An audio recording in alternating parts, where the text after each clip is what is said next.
प्रबोधिनी देवोत्थान एकादशी।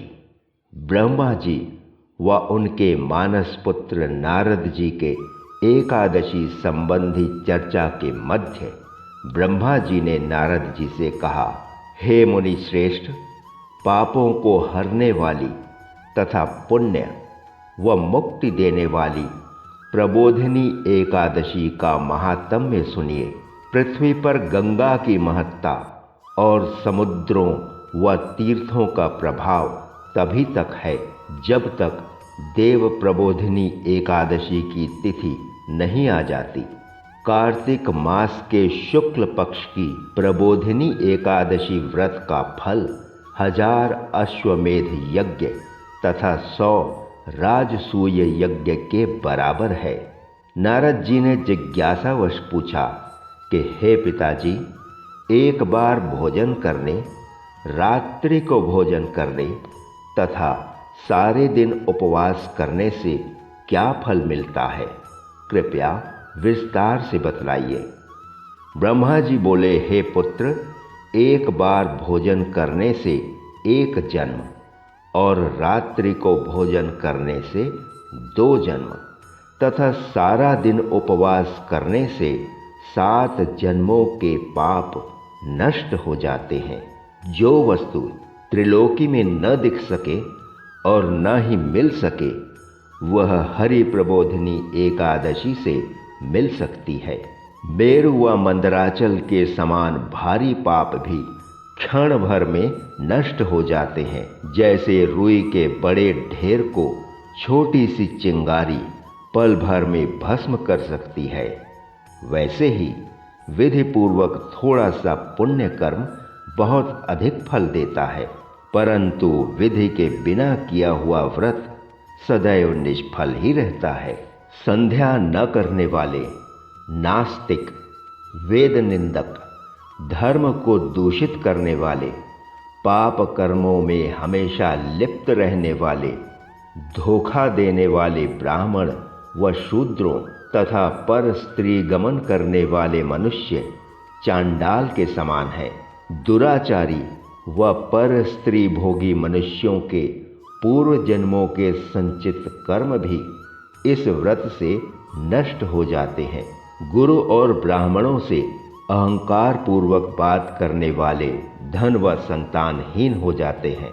भ्रष्टाचारी व नीच संगति वाले मनुष्यों की सेवा में लगे पाप भी प्रबोधिनी एकादशी के प्रभाव से नष्ट हो जाते हैं।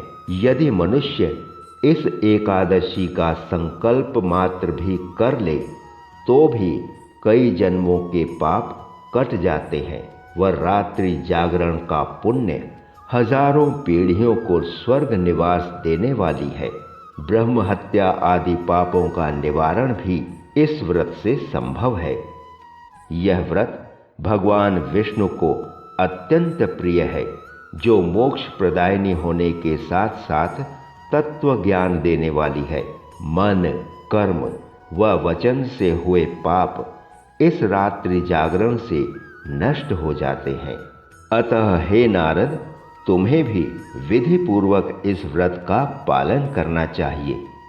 जो कार्तिक मास में धर्म परायण होकर अन्न नहीं खाते, उन्हें चंद्रायण व्रत का फल मिलता है।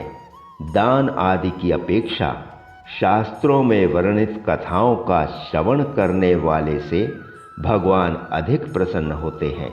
अतः सब कर्मों को छोड़कर भगवान के सन्मुख बैठकर हरि कथा श्रवण करना चाहिए। जो मनुष्य जन कल्याण के लिए हरि कथा कहते हैं, वे अपने संपूर्ण कुटुंब का उद्धार करने वाले बनते हैं तथा जो श्रद्धा पूर्वक हरि कथा सुनते हैं, वे 1000 गौदान का फल पाते हैं। कथा सुनने वाले श्रोताओं को, कथावाचक को अपने सामर्थ्य के अनुसार दक्षिणा अवश्य देनी चाहिए। ब्रह्मा जी की यह बात सुनकर नारद जी ने व्रत की विधि जाननी चाहिए। इस पर ब्रह्मा जी ने कहा कि जब ब्रह्म मुहूर्त में 2 घड़ी शेष रह जाए, तब उठकर शौच आदि से निवृत्त हो कुआं, नदी, तालाब या घर में ही जैसा संभव हो स्नान कर लें। फिर भगवान की पूजा करके कथा सुने व व्रत का नियम ग्रहण करें। संकल्प लेते हुए कहें, हे भगवान, आज मैं निराहार व्रत करूंगा, अतः आप रक्षा करें। भक्ति पूर्वक व्रत का पालन करें तथा रात्रि में भगवान के विग्रह के आगे नृत्य, भजन, गीत आदि गाएं। कृपणता त्याग कर फूल, फल, अगर, धूप आदि से भगवान का पूजन करें तथा शंख जल से भगवान को अर्घ्य दें। कार्तिक मास में बिल्व पत्रों से भगवान की पूजा मुक्ति प्रदायनी होती है। इस दिन तुलसी का पौधा लगाना अत्यंत शुभ फल प्रदान करता है। तुलसी की जड़ों, शाखाओं व बीजों का विस्तार कल्प पर्यंत विष्णु लोक में निवास देता है। इसके अतिरिक्त गुलाब, वकुल, अशोक के पुष्प, सफेद व लाल कनेर, आम की मंजरी व दूब से किया गया पूजन श्री हरि को अत्यंत प्रिय है। शमी के पत्रों से किया पूजन यम मार्ग के भय को हर लेता है। चंपा, केतकी व पीले कमल पुष्प से पूजन श्रेष्ठतम फल प्रदायक माना गया है। प्रातः काल द्वादशी के दिन स्नान कर भगवान के पूजन के उपरांत दान आदि का विधान है। दानों में अनेक प्रकार के दान आते हैं, जिसमें गाय, बैल, दही, शहद इनका दान उत्तम है। घी, दूध व चावल का भी दान करना चाहिए। शैया दान, तिल दान, दर्पण दान के अतिरिक्त शक्कर, तांबे का दीपक, बत्ती सहित दान में देना चाहिए। इस प्रकार जो मनुष्य चतुर्मास्य व्रत बिना किसी विघ्न के पूरा कर लेते हैं, वे अत्यंत ही सौभाग्यशाली होते हैं। इसलिए हम सभी भक्ति भाव से श्री हरि की पूरी निष्ठा से पूजन कर अपना भाग्योदय करें।